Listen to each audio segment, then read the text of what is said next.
I was folding towels, but my son called me useless again. Look at the document he left on the table. Useless. The word hung in the air like a dagger as my son, Richard, stormed out of my kitchen. I stood there, frozen, a freshly laundered bath towel still warm in my trembling hands.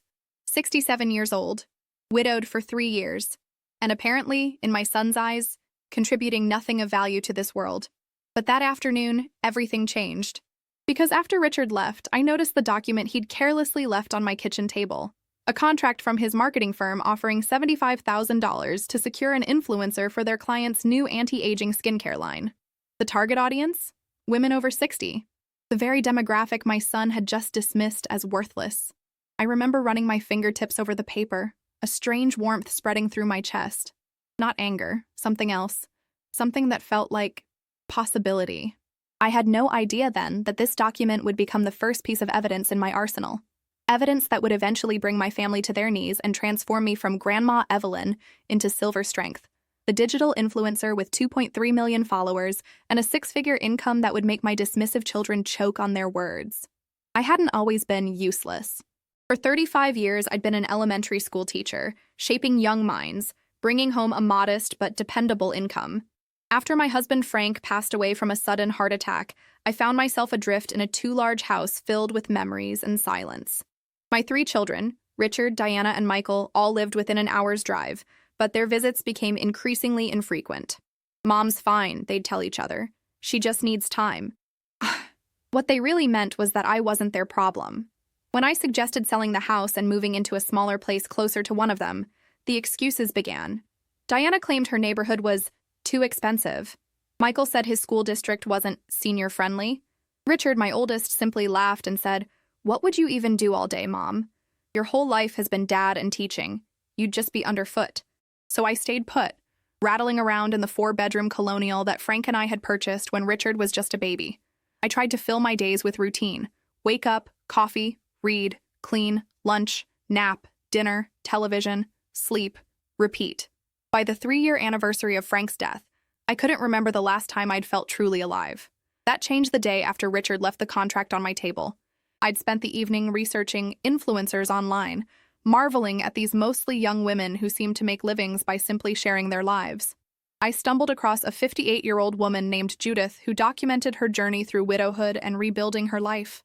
Her following wasn't huge, about 5,000 people, but the comment section was filled with women thanking her for making them feel less alone. Something clicked. I could do this. I had stories to tell, wisdom to share, a perspective that wasn't represented enough in these digital spaces. With shaking hands, I created an account on Instagram. Silver Strength seemed like an appropriate name, a nod to my prematurely silver hair that Frank had always loved, and my children had always suggested I die. My first post was terrifying. I propped my phone against a stack of books on my kitchen counter and recorded myself folding towels, the very task I'd been doing when Richard had dismissed me. "Hello," I said to the camera, my voice wavering slightly. "I'm Evelyn. I'm 67 years old, and today my son told me I was useless while I was folding these towels. So I thought I'd show you exactly how a useless person folds towels after 45 years of running a household." I proceeded to demonstrate my method, explaining why I folded in thirds instead of halves, fits better in linen closets, why I color coordinated, makes grabbing the right towel easier in the morning, and how I'd taught generations of children to appreciate the small details that make a house a home. I ended by saying, maybe being useful isn't always about what you earn or produce. Maybe sometimes it's about creating order from chaos, comfort from routine. Maybe being useful is simply about caring enough to do even small things well.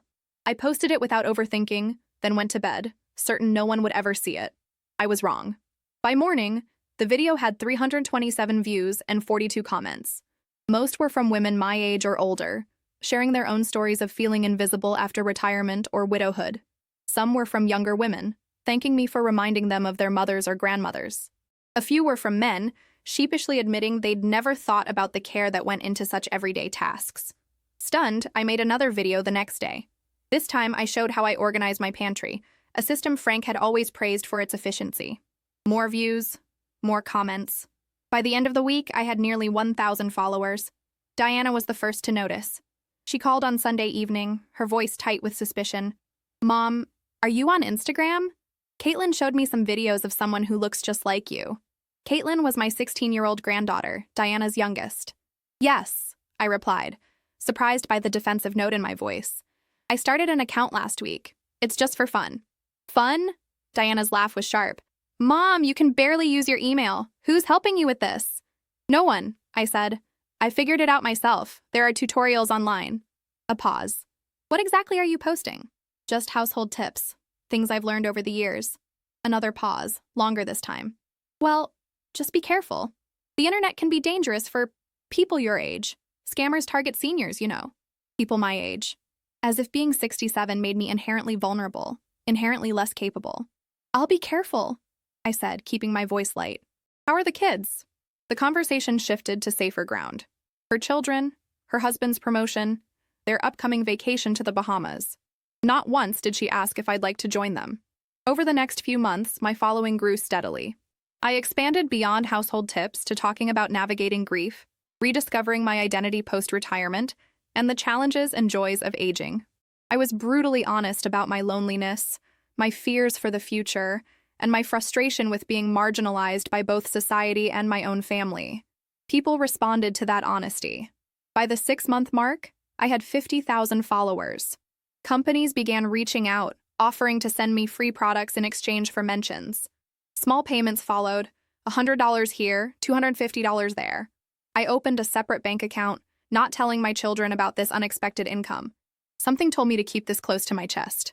The real turning point came when a video of mine unexpectedly went viral. I'd been talking about attending my granddaughter's dance recital, sitting alone while all the other grandparents clustered in pairs or groups. Sometimes I feel like I'm wearing an invisibility cloak, I'd said. The empty seat beside me seems to shout my solitude to the world. But then Caitlin finished her routine, looked out into the audience, and blew me a kiss.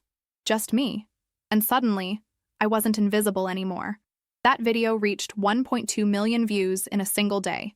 My follower count jumped to 150,000 overnight. A digital marketing agency contacted me, offering representation. They explained that my authentic voice and underrepresented demographic made me valuable to brands trying to reach older consumers. I signed with them, still not telling my children. They coached me on how to create more professional-looking content, helped me understand analytics and engagement rates, and began negotiating brand deals on my behalf. The first major contract was with a subscription box service for women over 50, $5,000 for 3 dedicated posts. I nearly fainted when I saw the contract. It was around this time that my family's attitude began to shift from dismissive to derisive. Richard discovered my account through a colleague whose mother followed me. Instagram mom? Really? He said during one of his rare visits. Aren't you embarrassed putting yourself out there like that at your age? What do you even get out of it? I considered telling him about the money, about the community I'd built, about the messages I received daily from women telling me I'd inspired them. Instead, I simply said, "It gives me purpose." He snorted. Purpose? Filming yourself folding towels isn't purpose, Mom. It's sad. His words stung, but I'd developed a thicker skin over the months. Perhaps to you, I replied, but it means something to me and to the people who watch. Richard rolled his eyes. What people? Other lonely old ladies with nothing better to do? I let the comment slide, changing the subject to his work, but something hardened inside me that day. A resolve to succeed not just for myself, but to prove him wrong. By the 1-year mark of my digital journey, I had 500,000 followers across multiple platforms.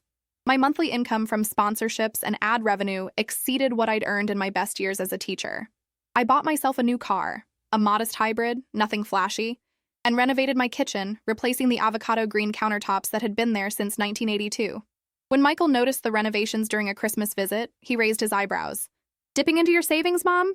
You should be careful. You might need that money for assisted living someday. I smiled. Don't worry about my finances.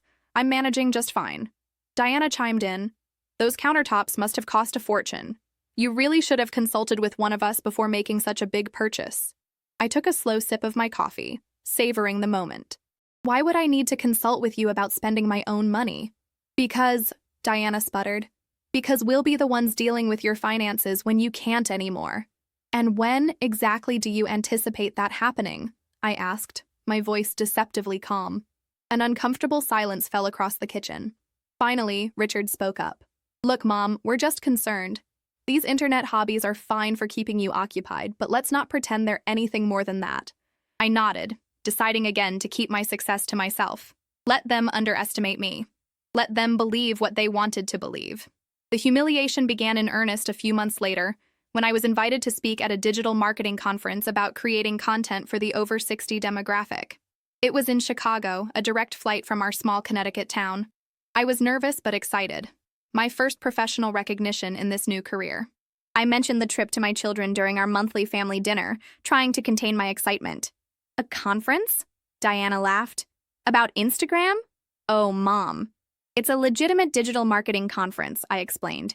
They've invited me to be on a panel about reaching older consumers. Michael exchanged a look with his wife, both of them smirking. So you'll be telling actual marketing professionals how to do their jobs? That should go well. Richard, always the cruelest, didn't even try to hide his amusement. Mom, be serious. They're probably just inviting you as some kind of novelty act. Look, a grandma who can use a smartphone. They're not taking you seriously. His words cut deep, but I'd committed to attending. I went to Chicago alone, gave my presentation to a packed room, and received a standing ovation. Photos from the event were posted on the conference's social media accounts, where my children and their spouses saw them. The comments they left were devastating. OMG, Mom looks so out of place, Diana wrote. Someone should have helped her with that outfit, Michael's wife added. And worst of all, from Richard. When elderly parents start acting out for attention, embarrassing. They thought I wouldn't see these comments. They forgot that I'd become more digitally literate than they realized. The public humiliation was like a physical blow. For a moment, I considered shutting everything down, retreating back into my quiet life of towel folding and invisibility. Instead, I channeled my hurt into productivity. I threw myself into growing my brand, working with my agency to secure bigger deals, collaborating with other influencers, and expanding my content to include travel, finance for widows, and intergenerational relationships. My following continued to explode, reaching 1 million by the 18-month mark. The real money started coming in. 5-figure deals became common. A skincare line for mature skin offered me $75,000 to become their brand ambassador. Ironically, a similar deal to the one in the contract Richard had left on my table that fateful day. A publishing house approached me about writing a book. A production company inquired about developing a streaming show centered around my life and perspective. Through it all, my children's derision only grew. They created a family group chat specifically to share and mock my content. I discovered this when Caitlin, upset by her parents' behavior, showed me the messages during a private visit. "They're being so mean, Grandma," she said, tears in her eyes. I told them to stop, but they just said I didn't understand because I was too young. I hugged her close. "It's okay, sweetheart. People often fear what they don't understand."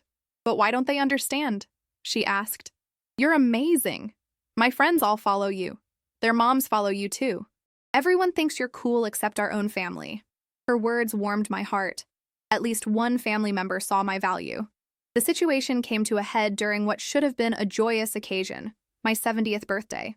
My children organized a party at Richard's home, inviting extended family and a few of my old colleagues from the school where I'd taught. On the surface, it seemed like a thoughtful gesture. The reality was very different. Throughout the evening, Richard, Diana, and Michael took turns making jokes about my digital career. "Mom's too busy being an influencer to bake cookies these days," Diana announced when serving store-bought desserts. "Don't take a photo of the cake," Michael warned his cousin. "Mom might charge you for content." Richard, several drinks in, delivered the cruelest blow while making a toast. To my mother, who taught elementary school for 35 years, raised 3 successful children, and supported our father through his career, only to spend her golden years making videos about folding towels for strangers on the internet. I guess we all need hobbies in our old age. The room filled with uncomfortable laughter. Some guests looked genuinely embarrassed for me. Others seemed to be waiting for my reaction, perhaps expecting tears or anger. Instead, I stood up, straightened my shoulders, and picked up my purse. "Thank you for the party," I said calmly. "I'd like to go home now." Richard's wife, Karen, always more sensitive than my son, touched my arm. "Evelyn, they're just teasing. Don't leave." I smiled at her. "I know exactly what they're doing, dear, and I've reached my limit for today." I called a car service and left, ignoring my children's half-hearted protests. During the ride home, I made a decision. No more protecting them from the reality of my success. No more shielding them from the consequences of their cruelty. The next morning, I called my agency and my attorney. Together, we devised a plan. I didn't want revenge exactly, but I did want accountability. I wanted my children to face the truth they'd been mocking. First, I compiled evidence of their public humiliation, screenshots of their social media comments, recordings of their jokes from the birthday party. My young social media manager had suggested I wear a discreet recording device after I told her about the ongoing ridicule, and transcripts of text messages Caitlin had shared with me. Then I gathered evidence of my success. Bank statements showing my income, contracts with major brands, analytics reports demonstrating my reach and influence, invitation letters from conferences and speaking engagements, and the publishing contract for my upcoming book. Finally, I had my attorney draw up new estate planning documents. Frank and I had always assumed our modest assets would be divided equally among our 3 children. Now, with my unexpected wealth, I needed a different approach. I established a trust for my grandchildren's education, allocated funds for causes important to me, and restructured the inheritance to reflect both my new financial reality and my children's behavior toward me. With all the documentation in order, I invited Richard, Diana, and Michael to my home, telling them I needed to discuss important family business. They arrived expecting perhaps a conversation about my health or my living situation. What they got was something very different. I'd set up my dining room like a business meeting, with folders at each place containing copies of all the evidence I'd gathered. A laptop sat at the head of the table, ready to display additional information. "What's all this?" Richard asked, eyeing the setup suspiciously. "Please, sit down," I said, gesturing to the chairs. "We have a lot to discuss." Once they were seated, I began. "For nearly 2 years now, you've ridiculed, dismissed, and publicly humiliated me because of my digital career. You've called me sad, pathetic, attention-seeking, and, let's not forget Richard's favorite, useless." They exchanged uncomfortable glances. "Mom," Diana started, "we've just been concerned." I held up my hand. "I'm not finished. Please open your folders." They did so, finding the screenshots and transcripts of their own cruel words. Michael had the decency to look ashamed. Diana's face flushed red. Richard simply crossed his arms defensively. "This is what you've said about me, to my face and behind my back," I continued. "Now I'd like to show you what you've been mocking." I turned the laptop toward them and began a presentation my agency had helped me prepare. First, the analytics. Raw numbers showing my follower count across platforms. Now at 3 million. Engagement rates, consistently outperforming industry averages. And demographic reach, primarily women 45-75, but with significant numbers in other categories as well. Then, the business outcomes. A complete financial breakdown of my earnings over the past 2 years. The quarterly income reports showed a clear upward trajectory. $7,300, $23,450, 68 years $975, $124,800, $189,650, $257,300. Their faces registered shock as they processed the numbers. That can't be right," Richard sputtered. "I assure you it is," I replied. "You'll find copies of my tax returns for the past 2 years in your folders, along with statements from my business accounts." Next came the contracts, prestigious brands that had paid significant sums for my endorsement, speaking engagements at major universities and corporate events, the book deal worth $750,000, and the streaming series option for $1.2 million. "You're making this up," Diana whispered, though her trembling hands holding the documentation suggested she knew it was real. "Why would I make it up?" I asked simply. Finally, I showed them the press. Features in major publications about my unlikely rise to digital influence. Interviews where industry experts cited my success as evidence of the untapped market of older consumers. And most devastating of all, an article in a prestigious business journal that specifically mentioned how I'd overcome family skepticism and ridicule to build my brand. "The writer contacted all 3 of you for that piece," I noted. "You each gave quotes confirming your dismissive attitude. Did you never wonder why someone was writing about your useless mother in a business publication?" Silence fell over the dining room. For several minutes, no one spoke. Michael stared at the documents, Diana wiped away tears, and Richard sat stone-faced, his jaw clenched. Finally, Richard broke the silence. "So this is what? Your revenge? Showing us how wrong we were? Rubbing our noses in it?" I shook my head. "This isn't revenge, Richard. This is accountability. You chose to mock rather than understand. You chose to publicly humiliate rather than privately inquire. You chose to dismiss my accomplishments rather than celebrate them. I'm simply ensuring you fully comprehend what you've been dismissing." I reached for the final set of documents, my updated estate plan. "There's one more thing we need to discuss." Over the next hour, I outlined my new financial arrangements.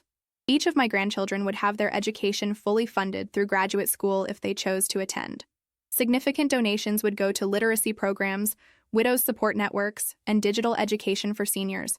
A foundation would be established in Frank's name to support cardiac research. My children would still receive inheritances, but significantly reduced from what they might have expected given my new wealth. Moreover, those inheritances would come with conditions related to demonstrated respect and family unity. "This is extortion," Richard growled. "No," I replied calmly. "This is consequence. Everything I've earned is mine to allocate as I see fit.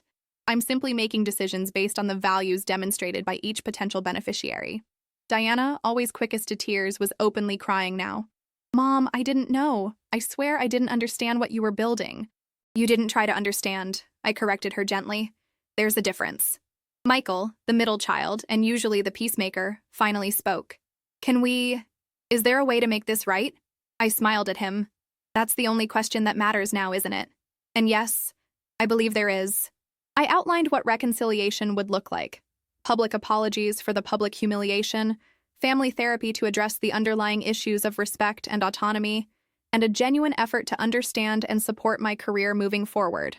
"I don't need you to become my biggest fans," I explained. "I just need you to stop being my most persistent critics." Richard stormed out before I finished speaking. Diana left in tears, promising to call me the next day. Michael stayed, asking questions about my business, seemingly genuinely interested for the first time. The weeks that followed were challenging. Richard refused contact initially. Diana oscillated between tearful apologies and defensive justifications. Michael, surprisingly, became my strongest advocate within the family, working to help his siblings understand the magnitude of both my success and their misjudgment. Gradually, healing began. Diana joined me for a video about mother-daughter relationships that became one of my most watched posts. Michael and his wife attended a conference where I was the keynote speaker, their pride evident in their faces as they watched from the front row. Even Richard eventually came around, sheepishly asking for advice when his marketing firm needed to target older consumers for a new client. The most meaningful moment came 6 months after our confrontation. My children organized another birthday party, my 71st, but this one was different. They held it at an upscale venue, invited not just family but also colleagues from my digital world, and created a display celebrating my journey from teacher to digital influencer. During the toast, Richard stood up, visibly emotional.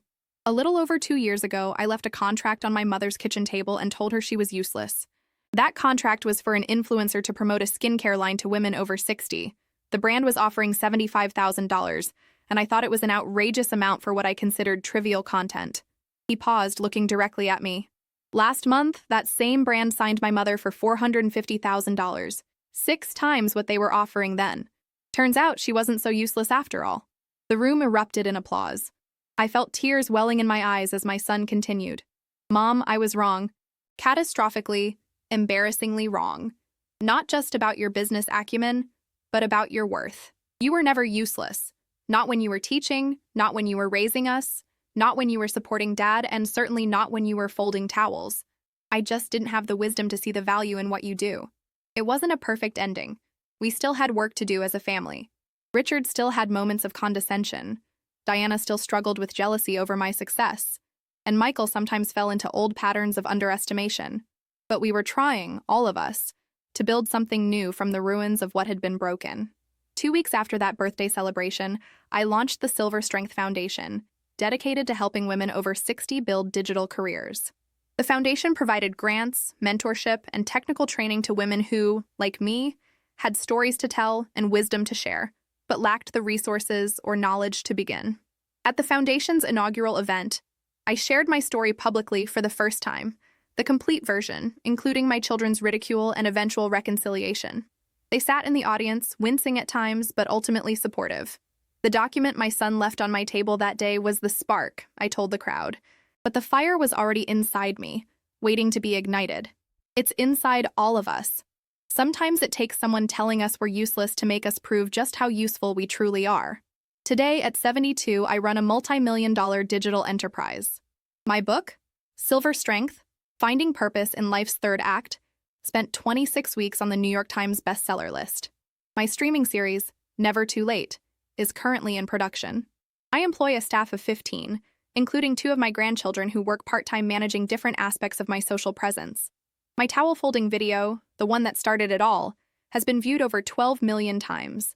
Sometimes when I'm feeling reflective, I watch it again. This slightly shaky footage of a nervous 67-year-old woman with silver hair demonstrating the proper way to fold a bath towel. I barely recognize that uncertain person now, but I honor her courage. She took the first step on a journey neither of us could have imagined. And it all began with a document carelessly left on a kitchen table, a cruel word spoken in haste, and the quiet determination of a woman society had deemed no longer useful. I still fold my own towels, by the way. Some habits are worth keeping, no matter how successful you become. If you've stayed with me through this story, I want to thank you. Stories like mine aren't often told. Stories of women in their later years finding new purpose, new passion, new prosperity. We're at a critical moment for this channel, just shy of 1,000 subscribers, and your subscription would mean everything. It's not just a number. It's a signal that these stories matter, that voices like mine deserve to be heard. If my journey has touched you in any way, please hit that subscribe button. Help us continue bringing these powerful stories of transformation and triumph to light. Because trust me, we're just getting started, and I wouldn't want you to miss what comes next.